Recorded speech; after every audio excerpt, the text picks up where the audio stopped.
Sebelum saya masuk pertanyaan juga ada hadis Nabi yang mulia yang kita jadikan pegangan. Hadis riwayat Imam Bukhari.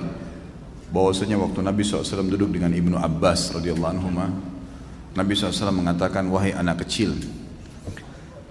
ya gulam, idza sta'anta fasta'in billah wa idza sta'adta fasta'id billah. Hai anak kecil, kalau kau minta tolong hanya minta tolong kepada Allah, dan kalau kau berlindung hanya berlindung kepada Allah. Ketahuilah kalau satu kaum mau menyusahkanmu sementara Allah tidak ingin kau tertimpa, maka kau tidak akan kena kecuali apa yang Allah telah catatkan. Dan ketahuilah kalau satu kaum ingin memberikan kepadamu manfaat sementara Allah tidak ingin kau dapat, kau tidak akan mendapatkan itu. Sudah dicatat semuanya di Lauhil Mahfuz, pulpennya sudah nggak nyatat lagi, tinta yang ditulis di dalam bukunya sudah selesai, kering, nggak bakal berubah. Artinya hadis ini kata ulama adalah hadis yang paling kuat untuk memotivasi seorang muslim tidak boleh berbuat syirik, hanya bergantung kepada Allah Subhanahu Wa Taala. Apapun hanya minta kepada Allah Subhanahu Wa Taala. Baik, pertanyaan pertama, Allahumma inni as'aluka jannata wa ma qarraba ilaiha min qaulin wa amal, wa a'udzubika minan nar wa ma qarraba ilaiha min qaulin wa amal. Saya selalu berdoa ini. Bagaimana menurut Ustaz? Terus terima kasih. Insyaallah Ustaz sehat selalu dan dilindungi Allah. Jazakallah khair. Amin. Tentu ini doa yang positif ya.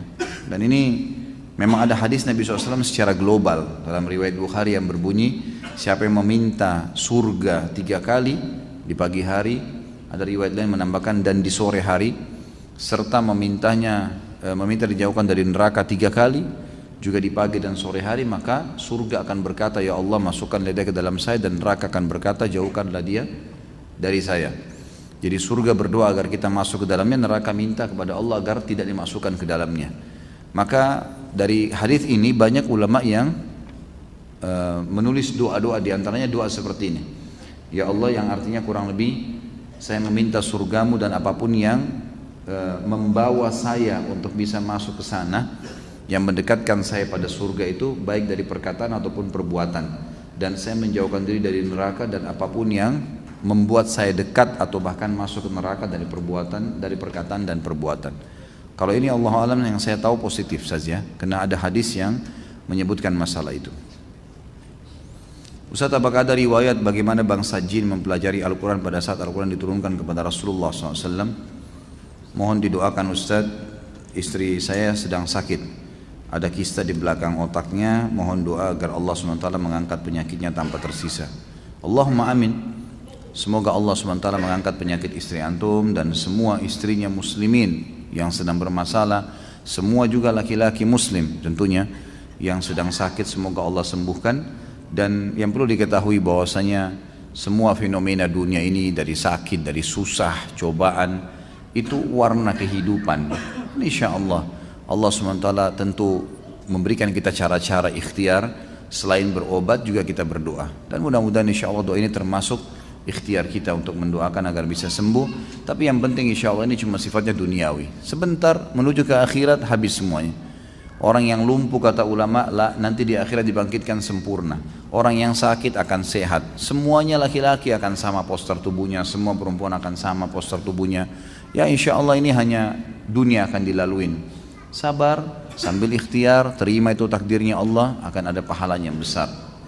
Kalau bagaimana bangsa jin mempelajari Al-Quran, satu-satunya riwayat yang saya ketahui, saya tidak tahu yang lainnya, itu adalah riwayat yang menjelaskan pada saat masuk Islamnya jin Nusaybin.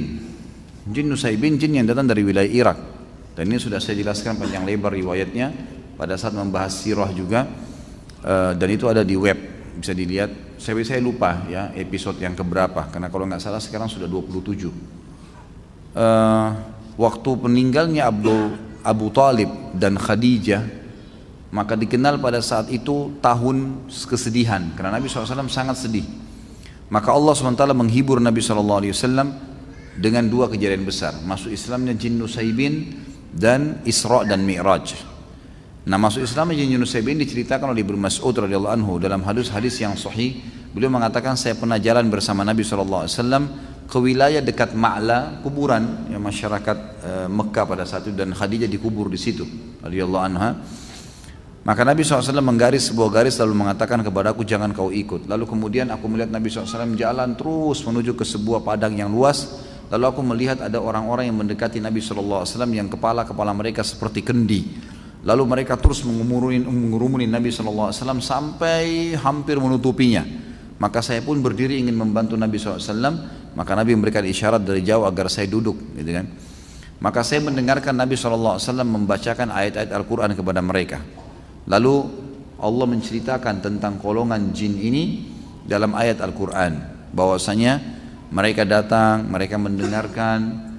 Ada sebagian ulama mengatakan jin-jin ini dalam menangkap dimensi waktu mereka lebih cepat, dan dalam menangkap sesuatu juga mereka lebih cepat, gitu kan. Jadi bisa saja terjadi hal-hal yang lebih cepat dari apa yang dibayangkan oleh manusia, seperti kasus masalah menangkap, menghafal, ya, menerima. Karena mereka tuh disebutkan dalam ayat Al-Quran, kalau mereka setelah mendengarkan Al-Quran, mereka langsung menuju ke kaumnya dan berdakwah. Langsung mereka lakukan itu. Berarti mereka langsung memahami itu. Mereka langsung memahaminya. Ini riwayat yang disebutkan.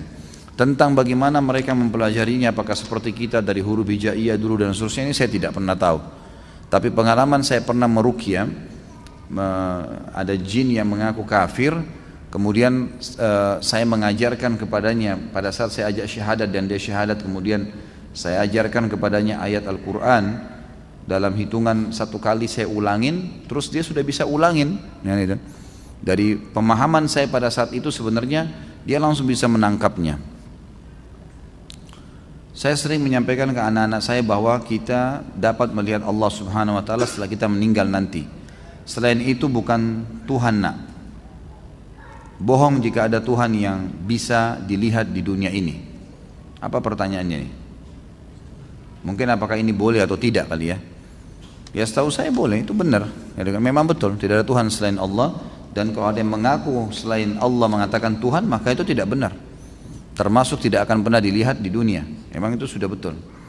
Dan sudah pernah saya jelaskan hadis Nabi SAW di riwayat Bukhari, waktu Aisyah bertanya kepada Nabi SAW, ya Rasulullah, waktu anda mi'raj ke langit, apakah anda bertemu dengan Tuhan anda? Melihat Tuhan anda, bukan bertemu ya, melihat Tuhan anda. Kata Nabi SAW, Allah itu cahaya, di atas cahaya bagaimana saya melihatnya?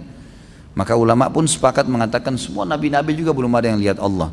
Dan ada hadis Bukhari yang lain berbunyi, kalian akan melihat Tuhan kalian pertama kali di mahsyar dalam bentuk cahaya yang sangat terang seperti bulan purnama di malam Lailatul Qadar, gitu kan. Tapi masih dalam bentuk cahaya, kita belum lihat. Lalu riwayat lain menguatkan kalian akan berbicara dengan Tuhan kalian tanpa ada penterjemah, gitu kan. Lalu ada hadis sahih yang menyebutkan juga bahwasanya nanti, ya, kalau penghuni surga sudah masuk ke dalam surga semuanya, yang tinggal di neraka tinggal orang-orang yang kekal saja, orang kafir dan munafik, gitu kan. Ini mereka kekal di api neraka. Maka semua penghuni surga sudah masuk, termasuk yang bermaksiat, sudah dibersihkan dosanya di neraka baru masuk ke dalam surga. Allah SWT mengumpulkan mereka lalu berkata, apakah kalian sudah puas dengan nikmat yang saya berikan? Mereka serentak mengatakan, ya Allah, nikmat apa lagi setelah engkau menyelamatkan kami dari api neraka dan kami masuk ke dalam surga. Lalu Allah SWT mengangkat hijabnya, lalu mereka pertama kali, kata Nabi SAW, melihat wajahnya Allah. Dan serentak mereka berkata, ya Allah, tidak ada nikmat yang mengalahkan melihat wajahmu yang mulia ini. Berarti memang di sini kita lihat Allah Subhanahu wa Ta'ala dalam riwayat-riwayat ini disebutkan akan kelihatan nanti di akhirat dan hanya akan dilihat oleh ahli surga.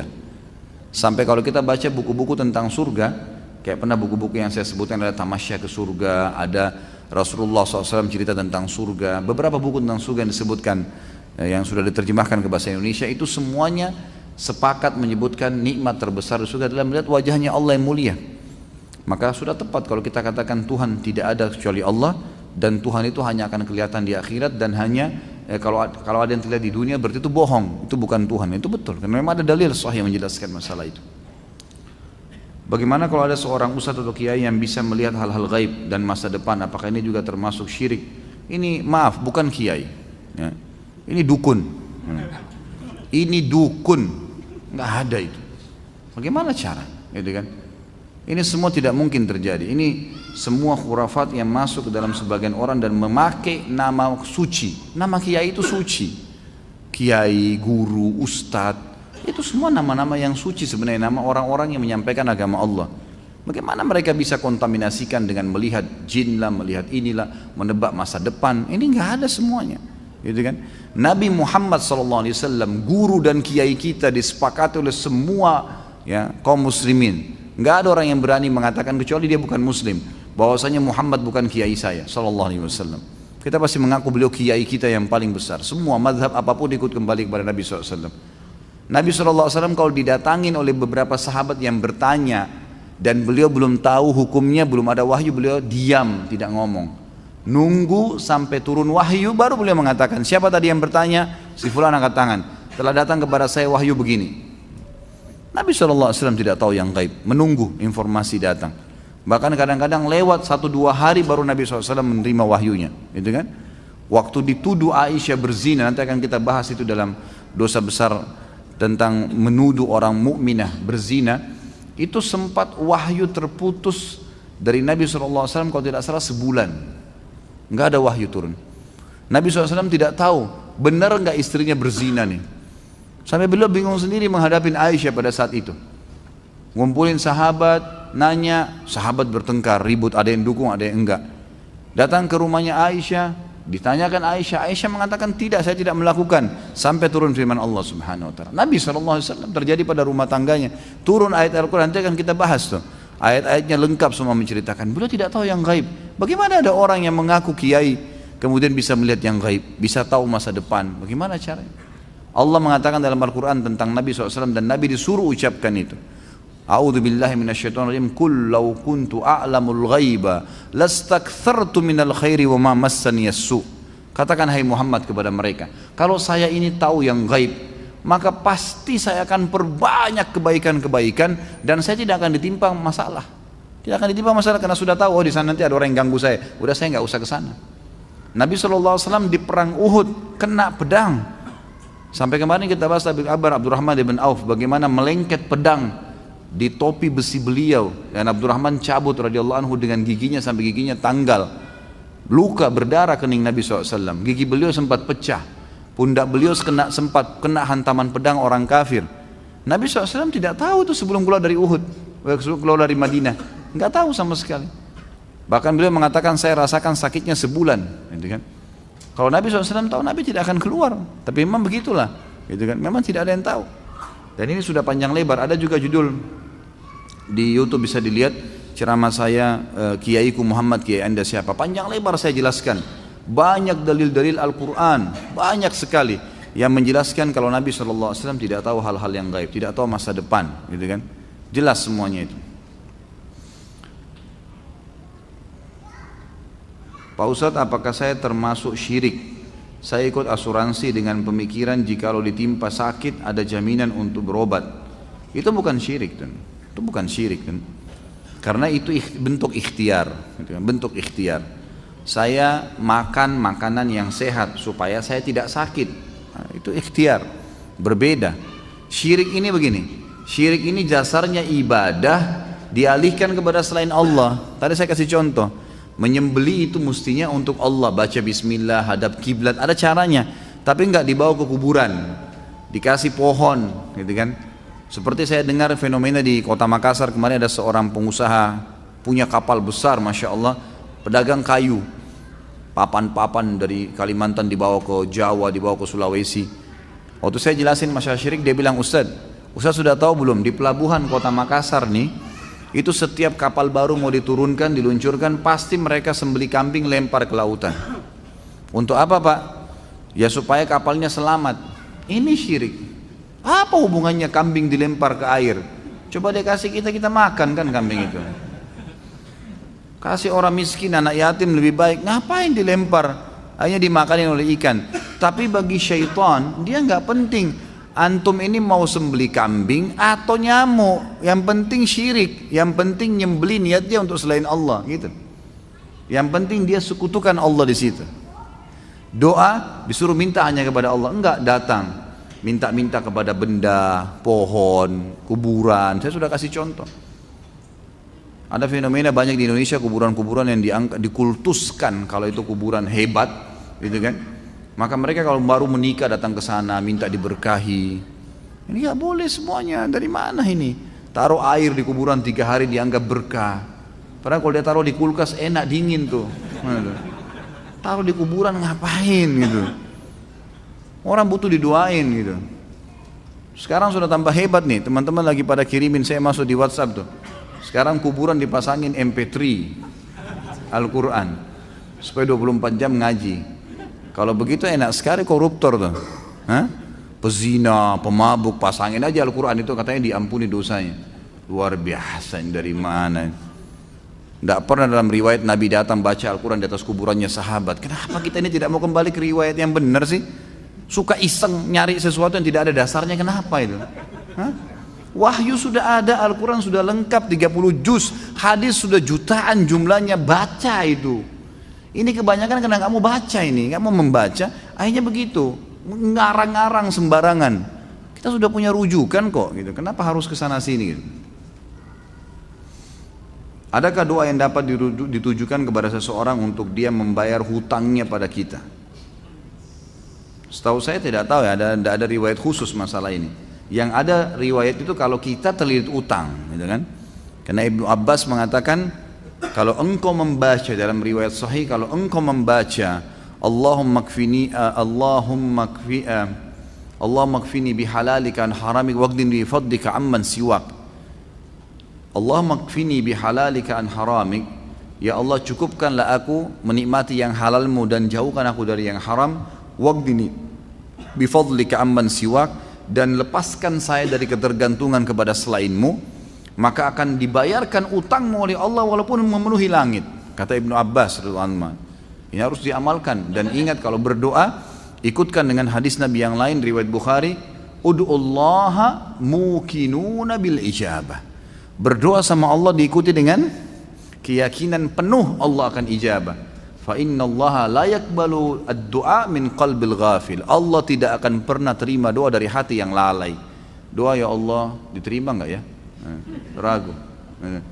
Atau sambil berdoa sambil ingat makanan, ingat pasangan, ingat ini, enggak bisa. Harus dengan yakin, gitu kan?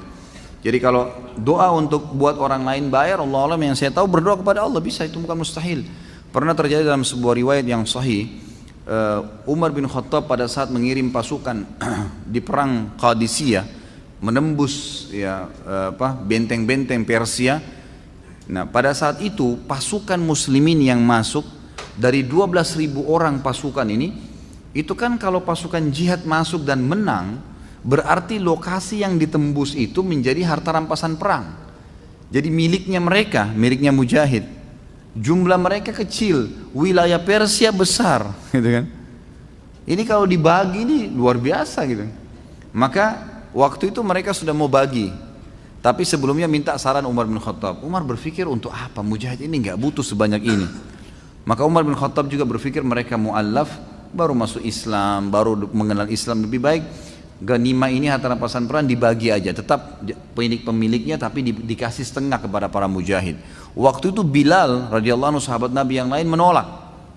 Waktu Umar bin Khattab kasih keputusan, kata Bilal, ya Amir Mukminin, jelas hukum agama kita, gitu kan? Ini dibagi untuk mujahidin.